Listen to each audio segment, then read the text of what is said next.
आमच्या डॉक्टर बाबासाहेब आंबेडकरांनी संविधान लिहिलं आणि त्या संविधानामध्ये कोणत्याही जाती पंथाचा समाजाचा कोणत्याही कुळाचा व्यक्ती असू द्या पण तो भारताचा नागरिक आणि वय वर्ष 18 पूर्ण झाले की त्याला एक अधिकार दिला आणि तो अधिकार म्हणजे शस्त्ररूपी मतदानाचा।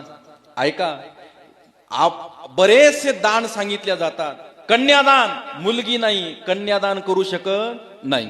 ऐका, रक्तदान, एखादा रोग आहे वजन कमी आहे रक्तदान करू शकत नाही। भूमिदान, भूमीच नाही दान कुठून करणार, नाही का। संपत्ती दान, संपत्तीच नाही दान कुठून करणार। अनेक अनेक दान आहेत, प्रत्येक दान प्रत्येक जण करू शकत नाही, पण एक दान आहे, त्या दानाचं नाव आहे महाराज मतदान। हा लोकशाहीचा उत्सव आहे महाराज, निवडणूक। म्हणून प्रत्येक भारतीय नागरिकांना